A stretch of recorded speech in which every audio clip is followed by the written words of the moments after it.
أعوذ بالله من الشيطان الرجيم. بسم الله الرحمن الرحيم. السلام عليكم ورحمة الله تعالى وبركاته. إلى حضرة النبي المصطفى رسول الله صلى الله عليه وسلم وعلى آله وأصحابه الكرام. الفاتحة. أعوذ بالله من الشيطان الرجيم. بسم الله الرحمن الرحيم. الحمد لله رب العالمين الرحمن الرحيم مالك يوم الدين. إياك نعبد وإياك نستعين. اهدنا الصراط المستقيم صراط الذين أنعمت عليهم غير المغضوب عليهم ولا الضالين. آمين.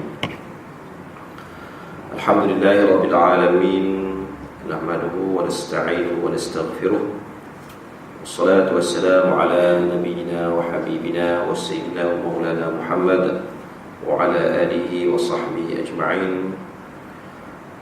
سبحانك لا علم لنا إلا ما علمتنا إنك أنت العليم الحكيم. رب اشرح لي صدري ويسر لي أمري واحلل عقدة من لساني يفقهوا قولي. ربي زدني علما وارزقني فهما. ربي يسر ولا تعسر فإن تيسير كل عسير عليك يسير. ربي تمم بالخير برحمتك يا أرحم الراحمين. Amma ba'd. Tuan-tuan, puan-puan, muslimin dan muslimat yang dirahmati Allah Subhanahu wa taala. Marilah kita bersama-sama merafa'kan setinggi-tinggi kesyukuran kehadirat Allah Subhanahu wa taala pagi ini. Dengan izin Allah Subhanahu wa taala dapat kita sama-sama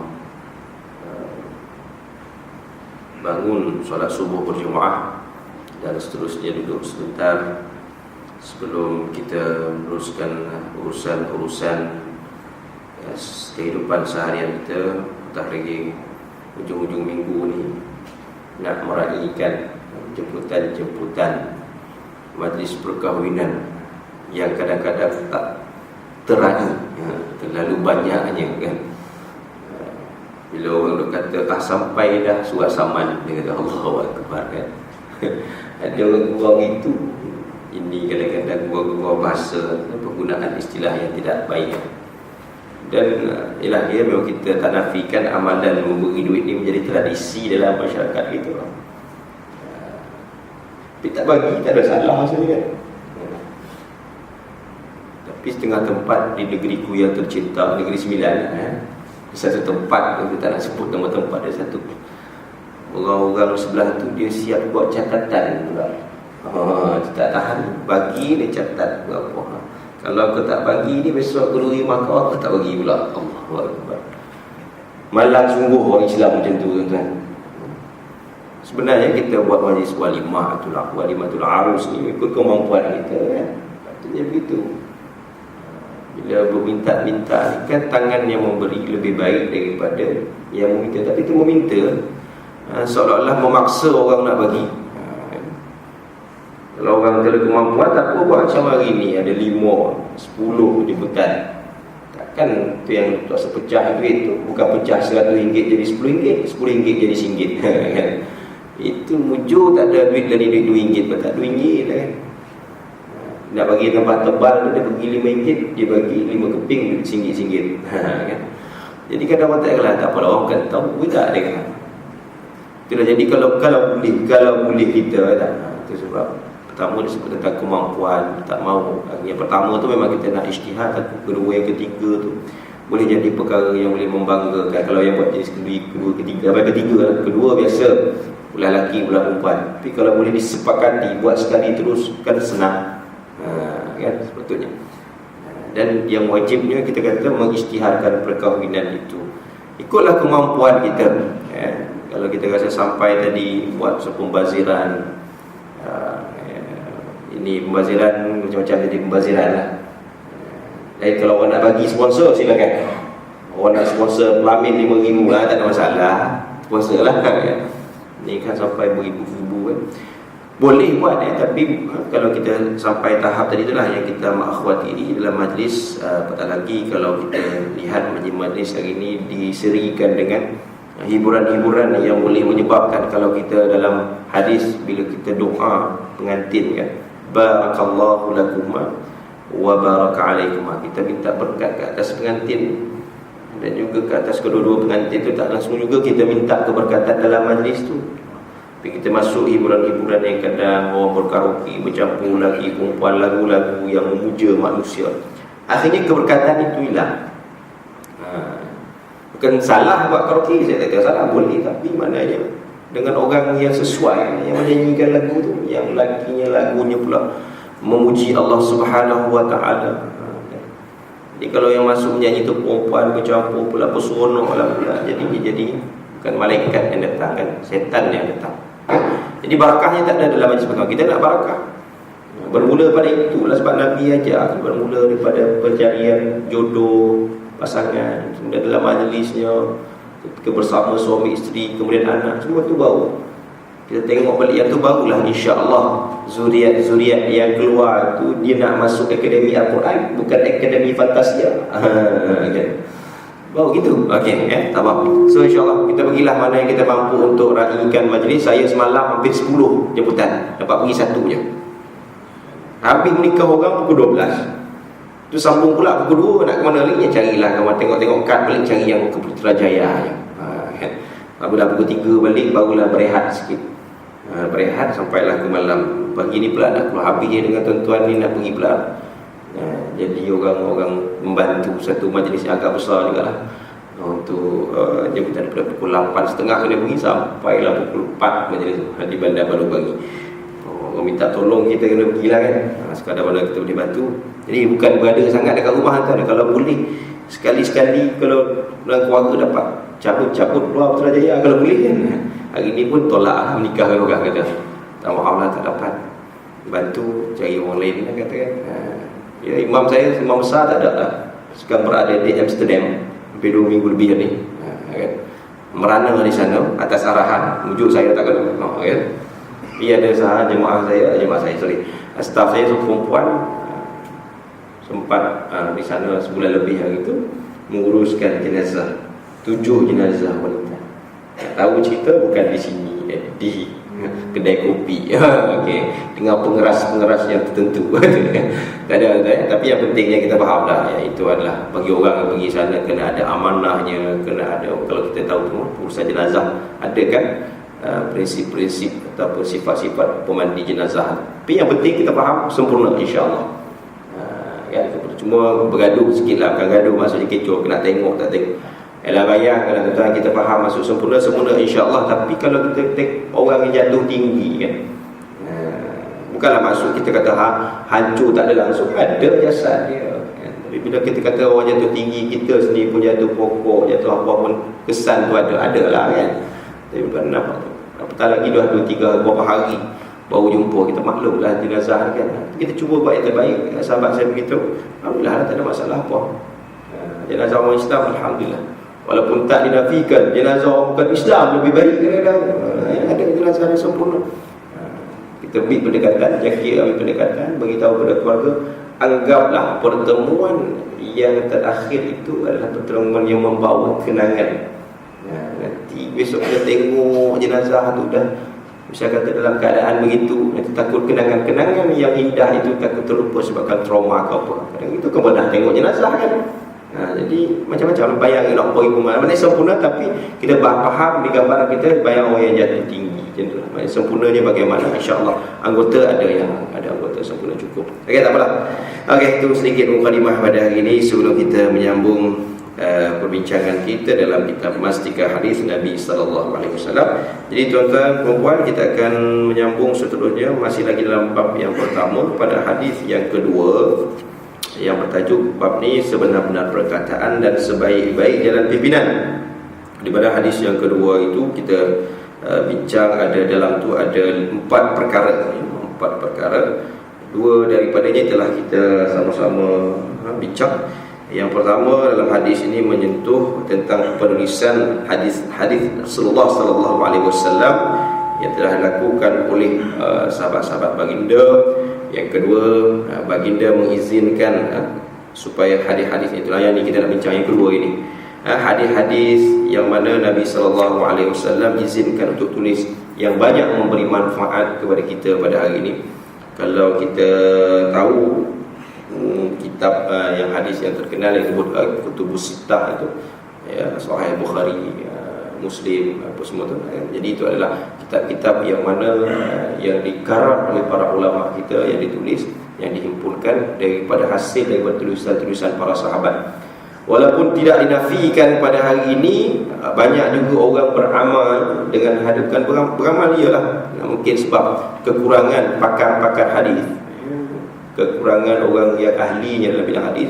Suatu ketika dahulu menyebabkan orang beramal dengan hadis-hadis yang lebih dhaif, tak ada masalah, boleh dhaif. Dhaif dia untuk fadail amal, kita nak ragui, tak boleh ragui 100%, sebab hanya seorang mungkin perawinya itu ada mungkin masalah, ya. Kita pun tak tahu kan.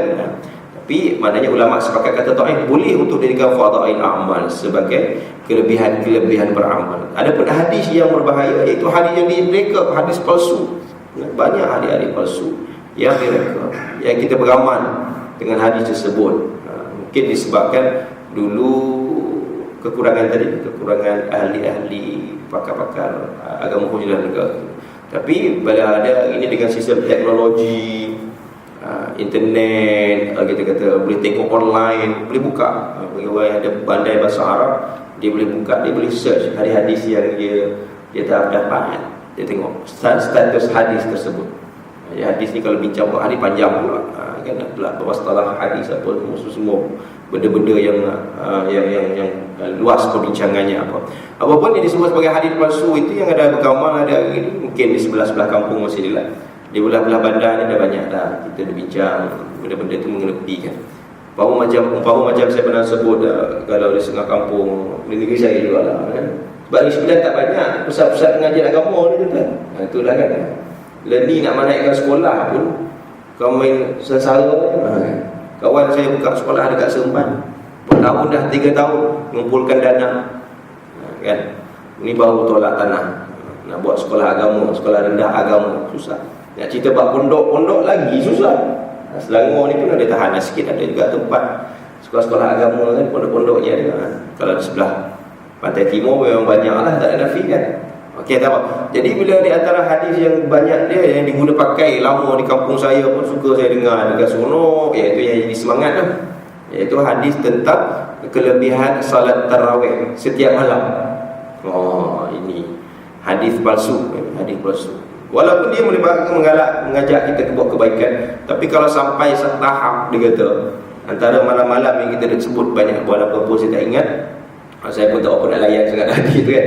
Sampai dia kata barang siapa yang solat tarawih pada malam itu akan mendapat pahala tersebut akan menyebabkan diampunkan dosa kedua ibu bapanya. Wih, hebat tu tuan-tuan. Solat tarawih satu malam. Jadi orang buat pilih malam-malam tertentu je lah kan. Malam-malam tertentu, malam yang ada ni dia kata masuk syurga ada. Jadi memang menggalakkan, tetapi kita kalau beramal dengan benda begitu, kita telah, yang kita kata hadis itu tak wujud. Bahkan kita nak menyebut bahawa yang disebutkan pahala kita, bahkan bukan pahala sahaja untuk diri kita. Hadis yang jelas, siapa yang kata beramal, kita kata sepanjang bulan Ramadan itu dengan puasa siang hari, kemudian bangun malamnya dengan iman dan wahtisaban, ini kita nak dengan makna keimanan dan pengharapan. Itu yang kita boleh kalau diampunkan dosa-dosa yang duduk lalu. Itu yang kita nak. Bab soal ampun dosa orang kita tak tahu. Bolehlah kita beramal orang lain terampun dosa kan. Lain kalau mati anak Adam tu maknanya akan tinggal, akan habis segala-galanya, terputus segala amalan kecuali 3 perkara, iaitu doa anak yang soleh ni ada di situ. Itu ya. Kan tu hadis yang sahih gitu. Tapi kalau setakat sembahyang 8 rakaat, itu pun sembahyang tak tanda dia pun kita akan melampau lah. Dan itu kadang cuba untuk memesongkan dari sudut kefahaman umat Islam. Jadi ini ada angkara-angkara musuh-musuh Islam. Okey, tak apa, itu di antara contoh lah ya. Saya bukan ahli hadis, tetapi kita boleh baca. Kalau kita baca dekat mana-mana buku pun ada tentang ahli hadis ni, martabat-martabat hadis. Jadi kita boleh lihat lah beberapa hadis yang direka. Macam saya sebut baru ni kan, cerita bab Musailamah yang Tha'labah itu kan, Sayyidina Tha'labah itu, yang pernah dengar cerita tu. Kalau kita duduk dengar, saya kecil-kecil duduk dengar, Tha'labah ni seorang yang miskin, kemudian minta doa pada Rasulullah, minta kaya, jadi kaya dia. Kemudian bila dia kaya, dia dapat daripada seekor binatang ternakan yang banyak ternakannya, dia kaya dia.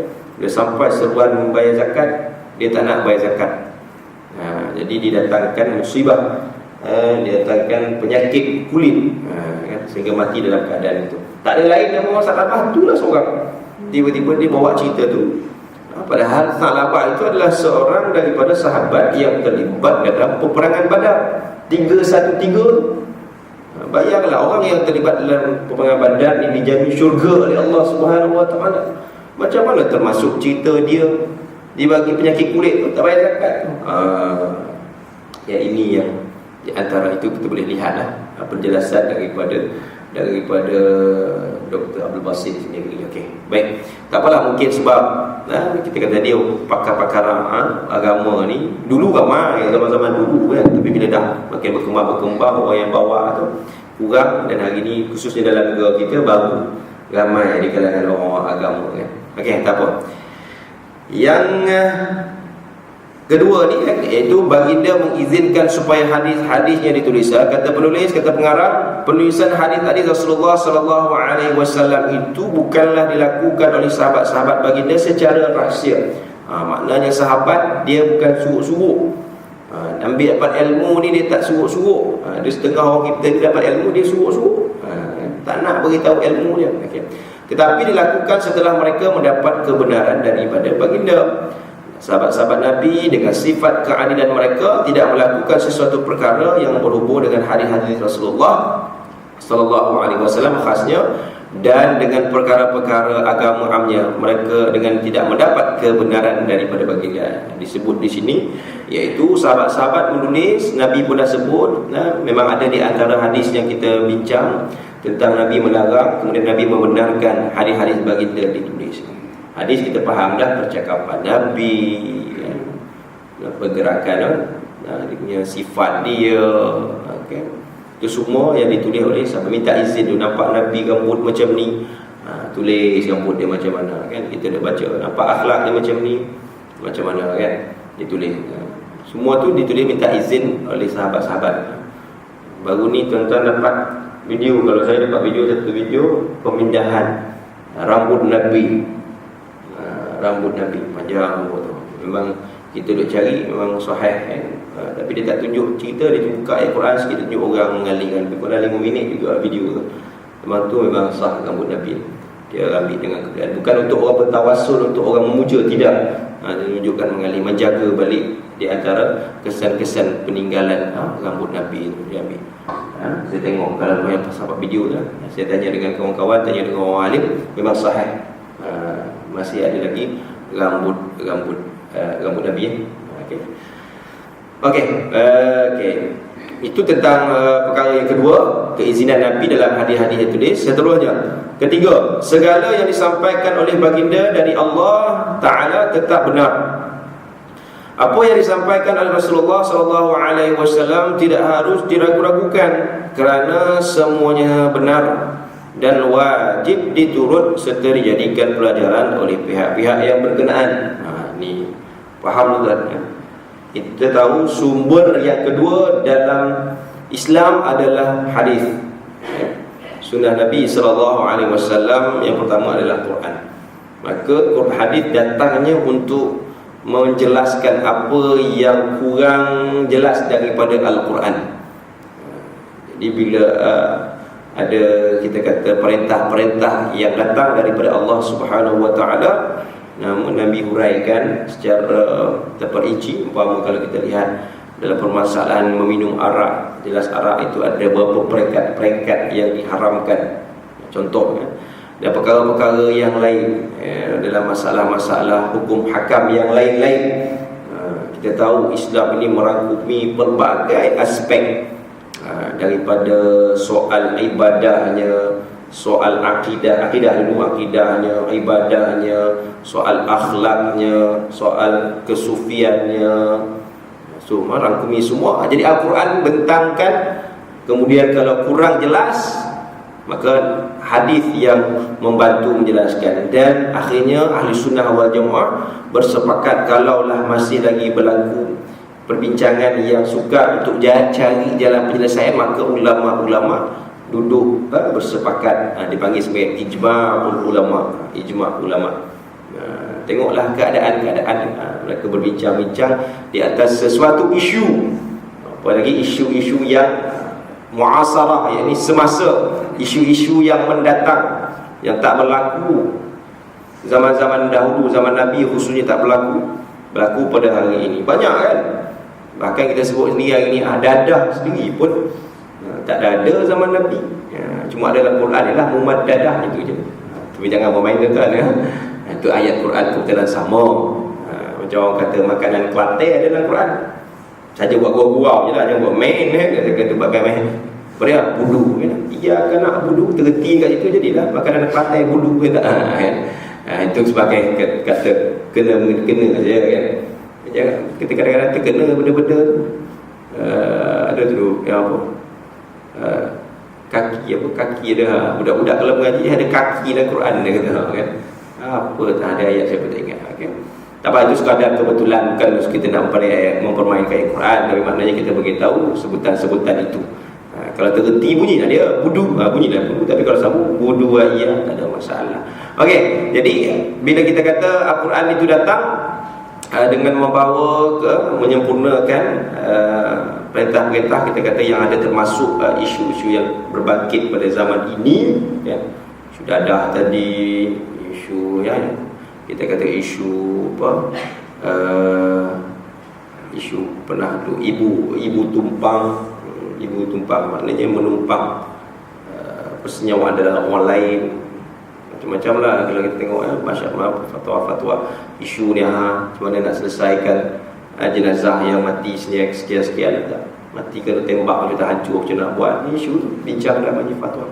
Dan banyaklah, ada beratus ribu. Kalau tuan-tuan buka fatwa kebangsaan sendiri pun banyak. Apatah lagi kalau buka fatwa-fatwa dunia, Allah, banyak sangat isu-isu dia. Yang pelik-pelik kadang-kadang tak terfikir pun berlaku. Atas kita mungkin tak berlaku, tak ada apa-apa, kita biasa hidup, tapi orang yang lain berlaku. Jadi akhirnya ulama duduk bermusyawarah, bincang keluarkan hujah ni kan. Termasuk juga isu, mana ada nak ada isu zaman Nabi, zaman DNA. Lain isu DNA lah, mana nak bincang DNA dalam coklat, macam nak buat tu kan. Bincang, tak usah bincang halal ke haram ke halam ke kan. Ya, macam. Jadi itu benda kita kata muasarah semasa ulama. Okay. Jadi ijma' ulama, mana ahli sunnah wal jamaah bersepakat mengambil perkara yang ketiga, sumber yang ketiga, iaitu ijma' ulama, yang mana tidak lari sandarannya daripada Al-Quran dan hadis Nabi sallallahu alaihi wasallam. Okey. Kemudian yang keempat iaitu al-qiyas. Jadi apa yang disampaikan oleh Nabi termasuk hari ini adalah benar, melainkan direka-reka. Al-Quran pun kita tahu pernah zaman Nabi itu ada orang yang mampu, ada orang mampu berusaha untuk reka Al-Quran yang kita sebut nama Musailamatul Kadzdzab itu. Nama dia pun berusaha tu, apatah lagi hadis Nabi. Dan hari ini pun, zaman hari ini, orang cuba untuk buat ayat-ayat Al-Quran, buat surah Al-Quran. John 5 surah Al-Muslimun, apalagi yang surah buat. Kalau orang tak pandai baca Quran, orang atau pandai baca Quran tapi tak tahu terjemahan, main baca. Tapi kita ni alhamdulillah Quran banyak dalam negara kita. Itu pun lagi ni dah keluar. Saya sahabat-sahabat saya alumni mengaji bidang Quran, duduk dalam satu grup 200 orang ada dalam kita Telegram tu, kalau datang Quran. Dah semak KDM, ada juga urus besar, bukan salah. Bukan Quran tu kalau dia setengah tu hilang tu bukan ada istilah faham Al-Quran tu diangkat ke langit kan. Ada orang tu Quran hilang wilayah itu cetak tak tercetak ataupun dakwah itu. Ada tu memang salah sungguh. Mungkin salah kita anggap typing error. Typing error kita ataupun kita kata mungkin ada yang sampai muka surat hilang. Bukan hilang, maksudnya berapa puluh muka surat hilang. Dalam banyak-banyak cetakan kan, buku kita biasa hilang, cetakan banyak. Kadang yang buat kerja kita pun tak tahu. Padahal yang semak bukan yang keseluruhan Quran itu kita semak naskah asal sahaja kan, bila cetak. Jadi kalau surah yang dibuat reka tadi, kalau kita baca memang sedap bunyi dia. Memang sedap, tapi bila dia baca terjemahan dia kan, menghina, mengutuk Allah Subhanahu, mengutuk Islam. Itu kena berhati. Tapi kita Quran hari ni ada dah. Beribu Quran. Kalau di Mekah tu, siapa yang pergi ziarah kilang percetakan Al-Quran, setahun berjuta, tak ingat berapa juta, berjuta Quran dicetak, diedarkan kepada seluruh dunia secara percuma bagi orang yang pergi ke sana, dia datang ke kedutaan yang kita pun hari ni buat skim wakaf Quran, banyak Quran, hantar sana, hantar sini kan. Cuma yang sedihnya Quran tu hanya banyak bila dah dihantar, simpan dalam rak sahaja kan. Itu yang jadi kita ni orang Islam ni kurang dalam membaca Al-Quran. Jawab tanya dalam sehari berapa kali, kita tanya berapa kali, bertanya berapa kali, ada tak kita buka Al-Quran, baca Al-Quran sekurang-kurangnya 10 ayat. Bahkan kalau kita bentangkan hadis-hadis Nabi, kelebihan-kelebihan surah-surah tertentu, nak jauhi fitnah, baca surah Kahfi kan. Tak boleh baca satu surah, baca 10 yang pertama dan 10 yang akhir setiap hari Jumaat. Banyak mana tuan-tuan, kejap ya, boleh pandai baca 5-10 minit lah. Nak jadi apa? Nak jadi kaya, bukan nak jadi kaya, nak cepat dikurangi beban hutang. Kita kan hutang kan banyak kan, insya-Allah. Baca surah Al-Waqiah setiap malam. Cuba baca surah Al-Waqiah berapa malam, yakinlah. Selain daripada kita kata kelebihan dalam hadis tu ada, dan kita yakin kita baca ayat Quran, insya-Allah. Dan banyaklah kelebihan-kelebihan. Wa nunazzilu minal Quran ma huwa shifa', dan kami turunkan Al-Quran itu padanya ada penyembuh dan rahmat bagi orang-orang yang beriman. Alladzina amanu wa tatma'innu qulubuhum bi dzikrillah ya. Tatma'innu qulubuhum bi dzikrillah, dan orang-orang yang beriman dan tenang hatinya. Mana dapat ketenangan? Ala dzikrillah tatma'innul qulub. Tahulah bahawa untuk mendapatkan ketenangan hati ini dengan mengingati Allah Subhanahu wa taala, baru tenang hati. Dzikrillah, dengan mengingati Allah tenang hati. Antara ingat pada Allah yang terbesar iaitu mentadabbur, membaca Al-Quran. Kena tuan-tuan cuba. Kalau tak boleh baca, belajar, cepat-cepat belajar sebelum kita pejam mata baca Quran. Kalau peringkat awal ni kalau rasa berat, baca terjemahan pun dah memadai. Baca terjemahan yang banyak sangat sebenarnya memberi keinsafan kepada kita. Baca tentang kiamat, surah Abasa, surah Al-Nazi'at, cerita tentang dunia akan hancur, macam-macam lah dalam surah 30 tu. Kalau kita nak baca, Allahu Akbar, insaf kita kan. Tapi kalau kita tak baca, insaf datang sekejap lah kan. Okay. Tahu? Kemudian kita wajiblah ikut apa yang tadi disebutkan oleh Allah, yang dibawa oleh Nabi SAW. Dijadikan pengajaran, pelajaran. Semua itu adalah panduan bagi kita sebenarnya. Okay, rujukan yang terbaik untuk dijadikan pelajaran, pengajaran tak lain Al-Quran dan juga As-Sunnah. Tak ada yang lain dah, hadis dah. Okay. Walaupun kita duduk belajar anak kita sekolah tu, belajar apa hari ni? Dulu kita belajar akhlak. Kalau dalam bahasa Arab, akhlak, sekolah belajar agama, sekolah kebangsaan. Ini ada pendidikan moral bagi pendidikan Islam, kesedaran civic, macam-macam lah yang kita duduk. Nabi Muhammad SAW dengan sifatnya seorang Rasul yang telah dipilih oleh Allah Ta'ala untuk menyampaikan hukum-hukum Islam kepada umat manusia. Okay, Nabi sampaikan hukum hakam Islam. Sudah tentulah dipeliharanya dari perkara-perkara yang boleh menghalangi tugasnya dan yang boleh merosakkan apa yang hendak disampaikan. Bila Nabi, Allah dah sebut dalam Quran jelas, Nabi ini diutuskan, arsalnaka ila rahmatan lil alamin. Kita faham, bila bincang pada Rasul, kita tahu Nabi itu diutuskan, Nabi itu maksumnya dengan sifat terpelihara, dijaga. Walaupun tidak dinafikan, Nabi juga ada berlaku kadang-kadang kesilapan dan kesalahan. Tetapi kan bila kita sebut kesilapan dan kesalahan yang dibuat tu, ada kadang-kadang kesilapan itu untuk mengeluarkan sesuatu hukum. Nanti kita ada tengok nanti contoh-contohnya dalam bahasa seterusnya. Jadi Nabi datang dipelihara oleh Allah Subhanahu wa taala, dibimbing oleh Allah Subhanahu wa taala. Kita lihat Nabi sejak lahir lagi kan. Kita tahu dah Nabi itu diangkat menjadi Rasul berapa umur dia, kan? Lambat. Dia dah dewasa, dia dah besar, bukan waktu kecil-kecil lagi, kan? Okay. Maknanya manusia biasa Nabi diutuskan, yang diberi kelebihan-kelebihan tertentu dan disebut dengan jelas dalam Al-Quran sebagai bukti kepada kita yang tak berkesempatan bersama dengan Nabi. Okey. Yang keempat, empat ni habislah tajuk ni. Kita akan masuk bab yang kedua nanti insya-Allah. Okey.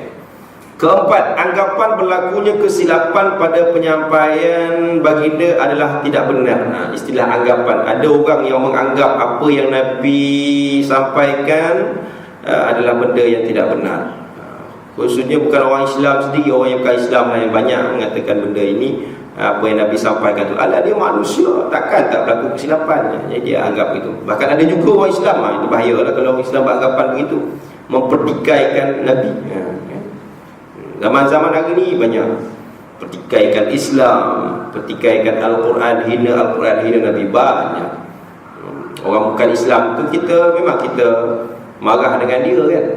Tapi kalau orang Islam sendiri yang ada buat begitu, macam kita tengok, kan? Sebab termasuk juga lah menghina ajaran-ajaran Islam.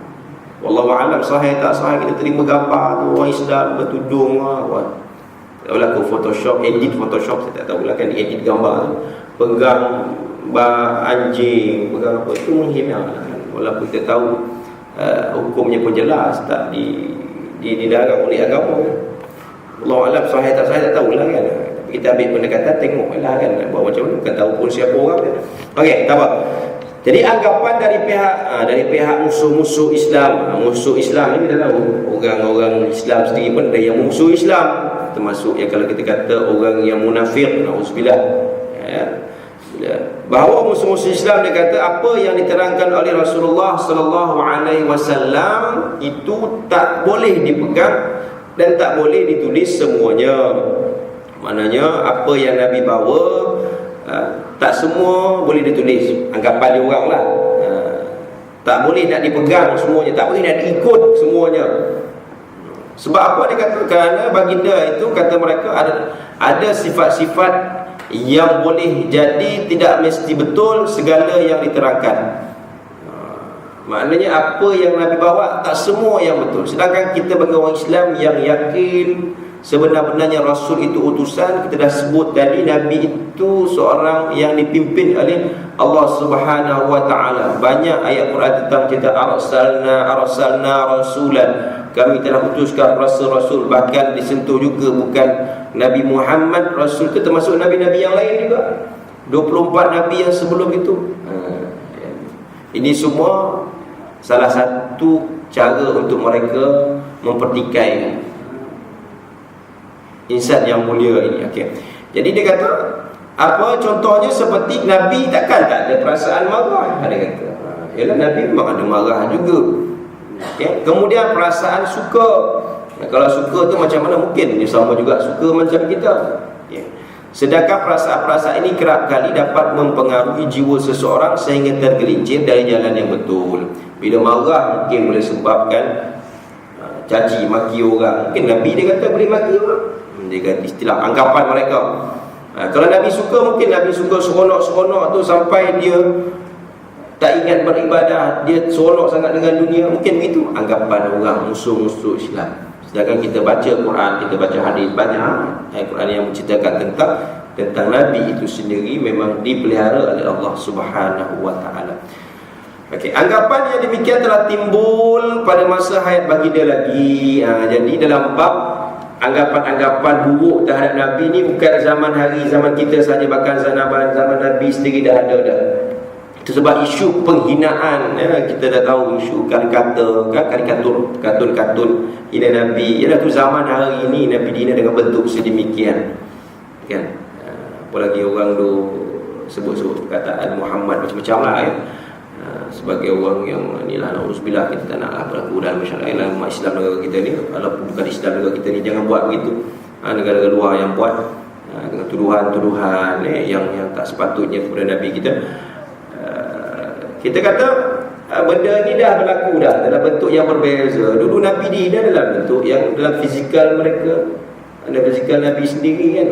Nabi dilemparkan dengan najis. Kan? Ini maknanya Nabi dah lama dah dia dah. Dan dikata sebagai ahli sihir dan pelbagai lah. Itu tak dinafikan pencabaran bagi orang yang berjuang atas agama Allah Subhanahu Wa Taala. Itulah yang mesti dihadapi. Kalau dia berasa selesa dalam dia menyampaikan dakwah ni tuan, artinya masih lagi banyak kekurangan yang perlu diperbaiki. Selesa maknanya tak ada sampai sebarang ujian. Ya, selesa seronok dakwah ni, seronoklah dah beri dakwah dapat imbuhan sekian-sekian, tak. Contohlah kan, bukan salah nanti tu, tapi kadang-kadang berlaku begitu. Sedangkan kita tahu mehnah dan tribulasi menyebarkan dakwah ni sepatutnya banyak. Mungkin dalam keadaan sedemikian kita tak rasa apa-apa. Tengok, kalau mungkin ada segelintir orang yang tak suka pun dia tak dengar. Kalau ada setengah yang tempat tu, kalau tak suka dia siap maki lagi penceramah tu, maki lagi ustaz tu. Tapi tak adalah sampai yang cacat merah dalam rumah kan. Tak ada lah kan. Tapi maknanya ada yang sampai tahap kadang-kadang memang difitnah, dihina, dia apa semua. Sampai zaman hari ini, zaman teknologi yang kita sebelum bincang hari ini kan, teknologi ni, bahana teknologi pada hari ini.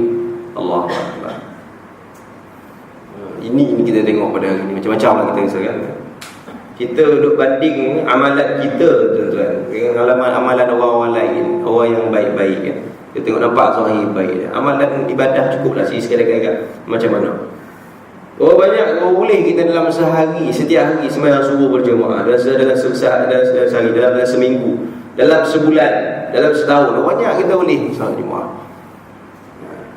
Solat jemaah subuh kita tengok. Solat jemaah yang lain berbanding dengan orang tu, contohlah. Oh banyak kita boleh baca Quran setiap hari berbanding dengan orang lain. So jangan kita duk suka memperrekemkan orang. Tengok diri kita macam mana kan? Ni dah. Kadang-kadang bahasa-bahasa yang keluar Allahu Akbar. Ini kata-kata hati. Kita kalau tak suka dengan orang, kita senyap lah kan, tak suka dah lah kan. Tapi kalau kita sampai, kalau suka pun nak cerita dengan kita berapa orang, cukup lah kan kalau tak suka dengan orang tu. Tapi kalau sebar dalam media sosial, kita mengajak orang pula buat ulasan kata banyak dosa yang kita dapat. Orang tu share pula, share di Facebook, di WhatsApp apa semua. So tuan-tuan jangan duk suka-suka yang ada guna teknologi yang ni. Jangan duk, saya banyak kali sebut dah, jangan duk suka-suka sangat share. Kalau benda ilmiah insya-Allah, benda yang kita kata benda yang baik, kerana benda yang baik bukan direka tu. Macam saya terima tu kan, pasal MH17 tu, tuan-tuan terima tidak? Dia kata ada keluarga kepada almarhum kapten kan. Dia kata 2 orang pegawai JAKIM tu yang tak tahan ayat menceritakan keadaan tu kan. Tengok jenazah dia yang di antara banyak jenazah semua tu, dia yang paling sempurna jenazah orang Malaysia. Sempurna. JAKIM menceritakan ini satu benda yang menakjubkan, tak pernah berlaku lagi. Allahu Akbar. Cerita tu tak kisahlah, memanglah nampak tanda-tanda apa semua tu mungkin kelebihan. Tapi dalam bab yang pertama, yang awal-awal 2 orang Ustaz JAKIM bagi tahu tu tak ada. Dah mandi tu masuk kapal, tak ada cerita apa-apa. Semua senyap macam tu. Dia tanya, jawab macam tadilah dia apa. Cerita tu. Dia pergi pula kepada isteri dia, tengok tak ada, tak boleh tengok satu-satu pun. Jadi kita memanglah kita rasa kebaikan dia tu Allah balas, tapi ayat tu yang pertama tu dah bohong lah istilahnya. Jadi kita pun share. Saya tunjuk, saya pun tak ada lah, saya tahu saya yang pergi tu, kawan-kawan saya juga yang pergi tu. Beberapa kali keluar Ustaz Zul Rushdi tu, duduk ke salat tinggi ni, dia kawan baik saya, dia macam putra Ustaz Zairul pun tahu, kawan dia satu pejabat. Okey, yang keluar Awani, keluar TV Hijrah pun dia jemput kan. Dia pun cerita umum saja. Okay. Tapi maknanya dia tak ada pun, sama dia pun tak ada pun. Dia buka, saya tanya balik, tak ada. Dia buat pengesahan tentang jenazah tu baik apa semua, tak ada. Tapi itu benar, wallahu alam siapa yang buat cerita tu. Okay. Tak kisahlah cerita kapal terbang itu, cuaca suruh, keadaan dia agak apa, langit dia kata mendung apa semua. Tak apalah, yang tak kisahlah, orang semua nampak. Ini 2-3 orang yang nampak ke saya. Jadi benda-benda begitu. Di antara contoh lah. Sama termasuk kadang-kadang orang buat gambar orang tulis dialog. Macam-macam dialog lah kadang-kadang. Allah Akbar kan. Cerita orang gambar perempuan dialog. Bang sekian-sekian. Saya betul. Saya setuju dengan kata Dr. Abdul Basit tu bahawa orang yang dalam gambar tu dia buat dialog, orang tu tak bercakap. Kita pun buat dialog, kita sebarkan pula. Kita telah menyebabkan fitnah ke atas gambar. Tak lagi gambar, tak kisahlah gambar siapa baik. Kita buat kahwin lah, kita buat apa bangsa yang tengah tu. Dia tak bercakap pun, tapi kita menyebarkan kepada orang. Jadi benda tak payahlah sebar, baca dulu, teliti dulu. Okay. Kecuali perkara-perkara yang mana memang ilmiah sungguh. Cerita bab kelebihan sembahyang Jumaat, cerita. Tak apalah sebarkan. Jadi ini zaman-zaman fitnah teknologi pada hari ini yang kena kita berwaspada, sangat-sangat berhati-hati sangat.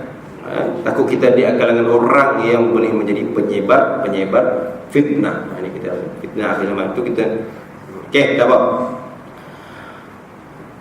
Anggapan demikian telah timbul daripada zaman hayat baginda lagi, dan baginda sendiri telah menerangkan tentang salahnya anggapan itu dengan menyuruh menulis apa yang disampaikan oleh baginda. Bila Nabi dah tahu dah berlaku sedemikian, Nabi itu yang Nabi suruh tulis tu pada peringkat awal Nabi larang tulis hadis ni.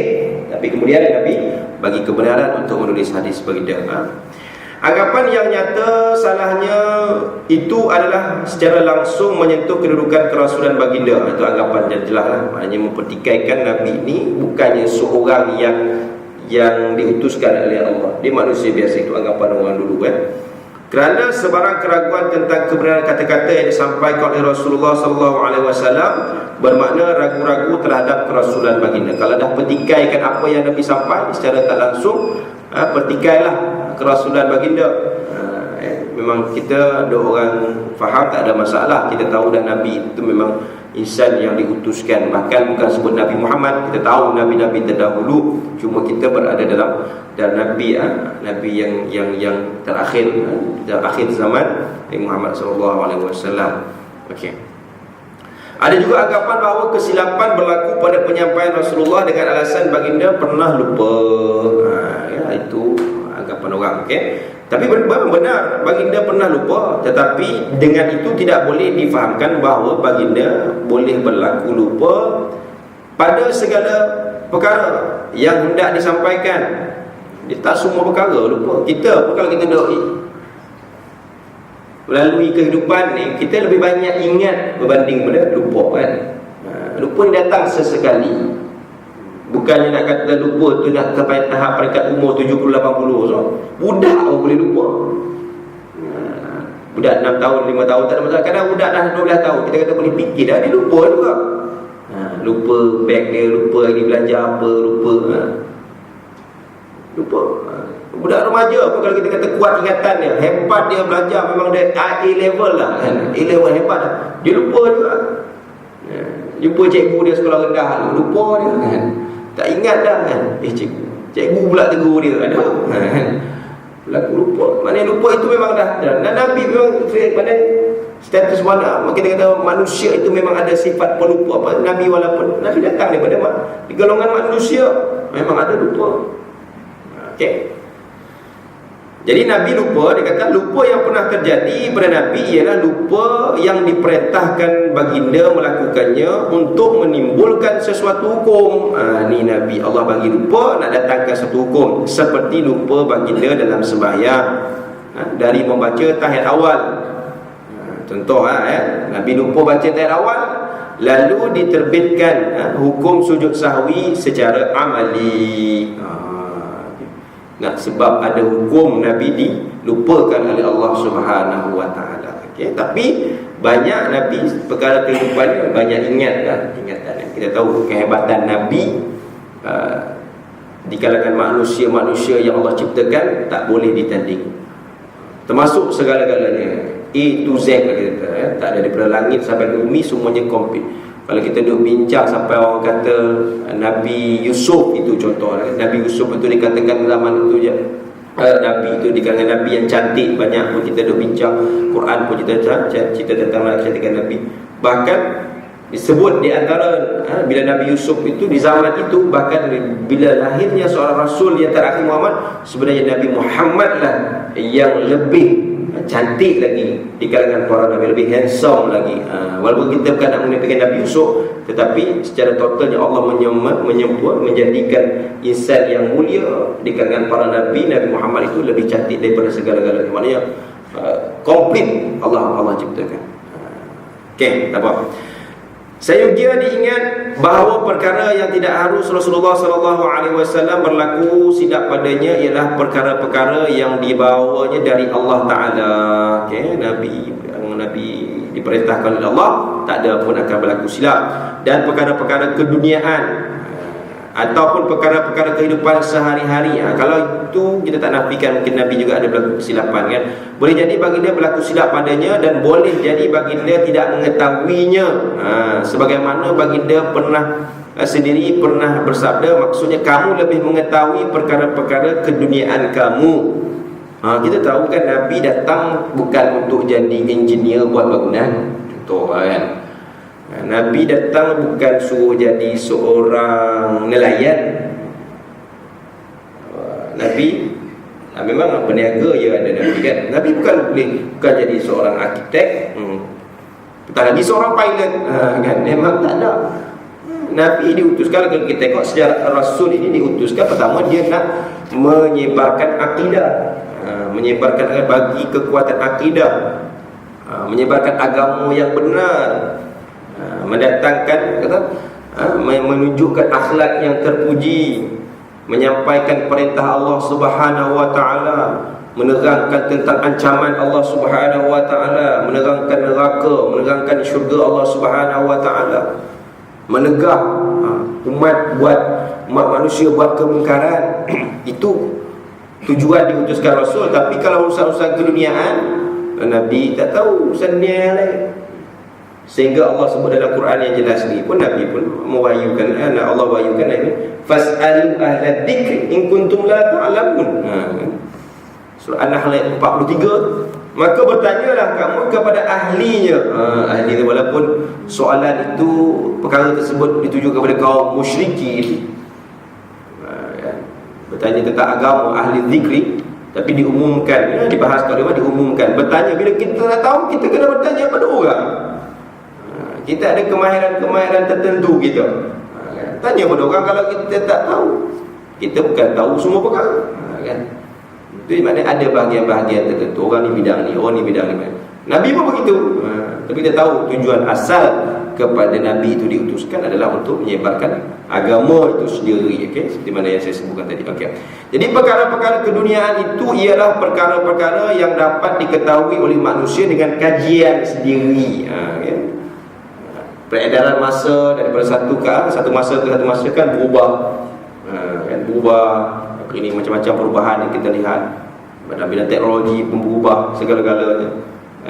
Okey, tak apa. Tapi kita tak nafikan kehebatan terdahulu pun lebih dahsyat daripada kita. Siapa engineer yang boleh buat piramid tu? Yang hari ni tak boleh orang buat. Walaupun kata kalau buat pun tak ada manfaat apa pun. Siapa engineer yang buat suatu menara yang nak sampai, nak cukup paling tinggi, menara tu dah tak ada dah, nak sampai ke langit, nak lawan Allah? Siapa? Engineer yang paling hebat sebenarnya zaman kehidupan manusia, iaitu Haman. Haman salah seorang menteri Firaun. Dia buat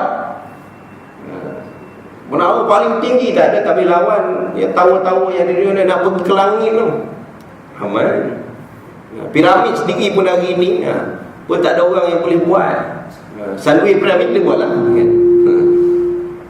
Maknanya hebatnya pergi lah tu. Masuk, kita tengok Allah bagi yang masuk piramid tu. Siapa yang pernah masuk piramid lah, tengah-tengah tu ada satu benda bilik besar. Nak masuk dalam tu kena bongkok.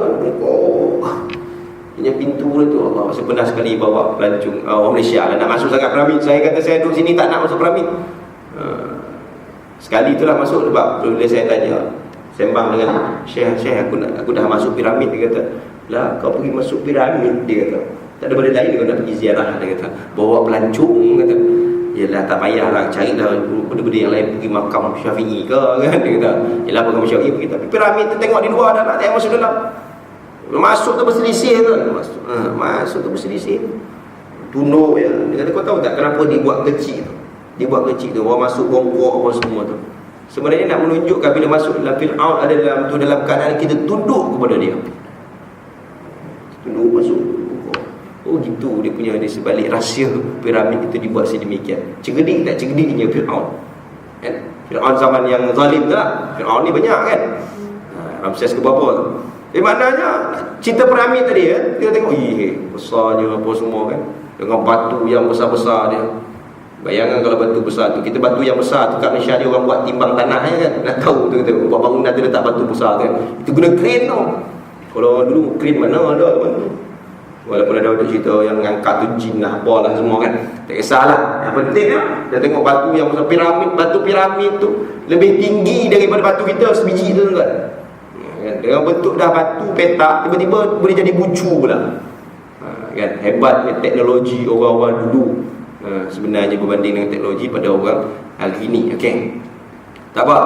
So dikata di sana apa dia, perkara keduniaan itulah yang dapat diketahui manusia dengan kajian sendiri, dengan tidak berdasarkan wahyu. Tak ada wahyu, biar dirujukan sahaja wahyu ni.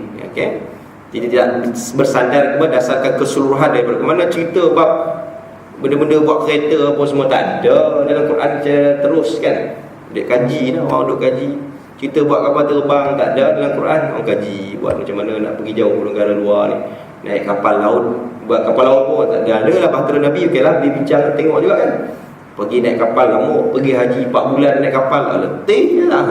Kaji orang nak pergi jauh-jauh negara ke negara, naik kapal terbang, buat kapal terbang, kaji. Okey, bahkan kita lihat kajian-kajian tu bukan dilakukan oleh orang Islam, orang bukan Islam yang buat. Okey, right, tak apa. So kita tahu dah asasnya tak ada lah benda-benda begitu kan. Okey, mengenai perkara demikian terpulanglah kepada seseorang itu makanya sendiri atau mempelajari sendiri dengan apa cara dan sejauh mana pun, asalkan tidak bertentangan dan bercanggah dengan hukum-hukum keduniaan kamu yang telah sabit. Okay. Kemudian maksud istilah keduniaan kamu pula, maka itu adalah untuk mengajar manusia bahawa apa yang mereka gunakan dengan cara-cara perusahaan dan alat-alat pertukangan, terserahlah kepada pengetahuan tentang sabda baginda. Kamu lebih mengetahui mengenai perkara-perkara keduniaan dan pengalaman mereka, dan Tuhan tidak menyekat atau melarang mereka menjalankannya selagi hukum hakam syarak tidak dilanggar dan akhlak yang mulia dijaga dan dipelihara dengan sebaik-baiknya. Banyak juga dalam bab itu, dalam bab keduniaan kita kata pekerjaan apa semua kan. Dalam bab ekonomi kita tengok pun banyak. Hari ini dia muncul istilah-istilah perkara-perkara baru. Dulu tak ada. Mana ada zaman yang ada riba lah, riba kan. Kalau ni ada kita istilah apa? Perlindungan diri. Mana nak ada zaman Nabi tu kan? Takaful tak ada. Jadi Islam tu bagi kaedah dia. Ambil asas je, jangan ada riba, maka pecahlah macam-macam. Nak berniaga lah. Nak ambil untung lah. Tapi jangan sampai bayar minta hutang, hutang tu dibayar dengan lebihnya. Kan? Lebih. Hutang 1 sen bayar, hutang RM1 bayar RM1 10 sen. Riba tu. Jadi Islam buatlah dalam bentuk yang lebih sesuai pada zaman sekarang, meniagakan. Hutang tu ada perjanjian dia, beli barang lah apalah semua, berniaga di situ. Buat sistem takaful, macam-macam lah, perlindungan diri. Bukannya halang sap semua. Sebahagiannya untuk kita, sebahagiannya ada untuk bantu orang. Dilaburkan duit kita kan. Kita pun setuju duit tu dilaburkan. Dia bagi pula berapa keuntungan. Dia hantar surat dekat kita, keuntungan pelaburan tuan untuk takaful, untuk simpanan Islam, simpanan Islam sekalipun lah. Ibu setiap tahun ni kan ibu bahkan tabung haji mana ada buat fix bagi tahu keuntungan setiap tahun 7%, tak, dia akan berubah-ubah. Itu pelaburan Islam. Tapi kalau pergaulan konvensional, dia beritahu kau masuk je confirm dapat sekian-sekian. Itu tak ada dah, seolah-olah mana datang. Kita tahu keperniagaan kita ni untung dan rugi. Jadi nak ceritanya percabaran itu di bidang ekonomi, dan pelbagai lagi lah, banyak yang terlalu luas nak diperkatakan dalam bidang-bidang keduniaan kita ni. Okay. Asalkan tidak melanggar daripada syarak. Okay, kemudian tugas Rasulullah SAW tidak seperti tugas guru di sekolah atau pakar-pakar perusahaan atau perindustrian. Cerita bab guru ni banyak. Tugas guru dalam sekolah kita lagi, dalam negara kita lagi banyak kan. Tanya dengan siapa, isteri saya tak guru kan. Kita guru macam ni lah, maknanya guru yang ikut kurikulum. Tengok Allahu Akbar. Saya kalau orang buat catatan tu ada berpuluh tugas guru kan. Macam-macam lah tugas guru, bukan mengajar. Dulu ada apa, masukkan key in nama sampai 3-4 pagi, kesian cikgu kan. 3-4 pagi bangun tu, so tengah tidur bunyi ketek komputer, tak nak cari line clear, apa benda tak nak masukkan markah atau dah tak ada dah. Leni pula kesian pula kan. Dah sampai pula cerita bab soalan bocor pula. Allahu Akbar, kesian cikgu juga nak cari pula cikgu siapa lah yang bocorkan soalan ni kan. Tak cikgu pun siapa pula pegawainya. Macam-macam lah. Inilah dunia tu kan. Soalan-soalan Allah pun orang bocor tak. Tak kisahlah bocor tak bocor, kita bukan tentu boleh jawab. Asas amalan kita orang buat perbandingan kan. Soalan kubur bocor lah kan. Lama dah bocor kan. Orang tak kecoh pun. Kita amalan kita lah boleh jawab, tak boleh jawab atas kita. Soalan biasa bocor lah. Sampai kan ada buat semalam saya terbaca surah bagus budak tu. Tekad. Dia kata dia nak pergi haji juga. Walaupun soalan kena peksa lagi 30 September. Lama dah soalan bocor ni tuan. Cuma bocornya informal lah, bukan formal. Saya kalau ada peksa tu saya teringat kita ada kumpul soalan-soalan kan. Boleh tengok soalan tahun 90 dulu kita peksa SPM tahun 95 kan. Tahun 90 keluar dah keluar dah. Padahal soalan tu pusing-pusing tu je kan. Bocor dah tu, cuma kita belajar. Jadi cuma dia bagi soalan tu sama dengan apa yang dia bagi. Satu soalan je kan. Contohlah kalau semua, kalau Allah lah saya tak pastilah semua soalan ke yang bocor kan. Sebab yang keluar dekat ni, tapi paling best satu je keluar, satu yang bocor, semua tak boleh peksa lah. Itu special. Sepatutnya kalau kita cerdik lah, saya lah cerdik kan, soalan tu ganti dengan soalan lain. Contoh lah kalau kita tak percaya pun tak ikuti sangat, sebab anak tak ambil PSR. Kalau ambil sebab PSR pun lantak lah kan. Yelah, kadang orang fikir besok lepas PSR nak belajar sekolah sini, nak belajar sekolah sini. Belajar mana-mana tuan-tuan kan. Atas kita nak didik anak kita nak jadi apa. Sebab dia target sekolah asrama, sekolah bantuan-bantuan tu kan. Sebab kita target anak kita besok nak jadi ni ada lahir dia lahir besok jadi engineer, jadi doktor, jadi apa semua. Itu sebab manusia tu di-create begitu. Tapi kalau kita create anak untuk Islam, tak kisah pun dalam bab UPSR tak UPSR pun kan. Sepatutnya begitu kan. Bukan kita kata tak aplikaikan UPSR. Anak saya pun besok akan ambil kalau ada lagi UPSR lah. Sebab sistem negara kita dalam pendidikan berubah-ubah kan. Ini pun kelang kabut. Semangat nak ambil PMR, tiba-tiba jadi PT3 pula. Entah apa benda PT3 lah pula. Macam-macam pening kita tengok kan. Itulah nasiblah kita duduk dalam negara Malaysia. Itulah dia kan. Tapi nak lahir kita nak tahu sebab kita sebenarnya ada peluang untuk lahirkan orang-orang yang benar-benar hebat. Saya abang ipar saya sikit, abang ipar saya ambil satu dana interview. Dia ni tak glamour pun, baru sebaya saya. Dia dapat PhD dalam bidang engineering pada usia 32 tahun. Dia baru dapat, dia dah berapa kali buat research apa semua. Ni Kementerian Pengajian Tinggi buat dana bagi ratusan ribu. Dia pergi interview, dia kata dana ratus ribu buat sebuah research, tapi balik tak dipakai pun. Tiap-tiap tahun buat interview dekat hotel hebat-hebat tu. Interview bagi orang kita, yalah buat, dia kata kan, tapi tak ada pun, simpan macam tu je, bagi dana. Ini kadang-kadang akademik. Ramai sebenarnya pakar-pakar sebab ramai yang mengajuk, ramai rakyat kita yang mengajuk tak nak duduk dalam negara luar. Jadi bagi contoh dia Dr. Al-Kiti pergi duduk dekat Cambridge tu, Oxford duduk kat Oxford, dia jadi persyaratan. Hebat dia, walaupun dalam bidang keagamaan, tapi mana dalam bidang-bidang yang lain pun kan kita patutnya boleh dah kalau ikut kan, sepatutnya lah kan. Walaupun kita tidak bilang patutnya, boleh dah kita buat kereta tu satu hal lah, kereta lah kan. Canggihnya kita dah boleh dah berbanding dengan negara-negara yang lain kan. Kita dah hantar pelajar kita pergi belajar ke Jepun apa semua.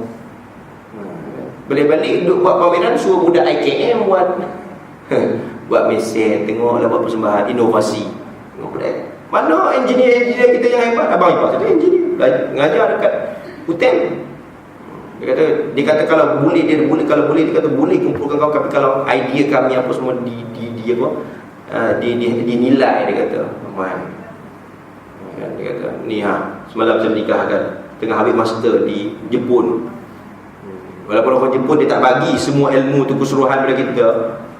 Walaupun dia sentiasa mengkaji, tapi mana suami isteri ni kalau balik ni kajian-kajian dibuat, digunakan, dimanfaatkan, Allahu Akbar, hebat. Banyak kata di UPM ada isu kajian kan, macam-macam produk-produk yang keluar, tapi tak dipasarkan secara luas, tak ada support. Yang net produk orang Cina. Ini kan yang berlaku. Jadi tu kata sayang sebenarnya. Tak tahulah wallahu a'lam atas siapa kita nak salahkan benda ni. Okey, sikit lagi ya. Okey, jadi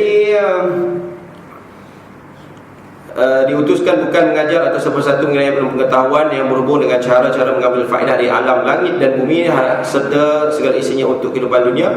Kalau terdapat dalam apa yang disampaikan mengenai yang demikian, maka itu hanyalah untuk dijadikan bukti yang menunjukkan wujudnya Allah Ta'ala dan kekuasaannya serta kebijaksanaan dan kemurkaannya. Okey.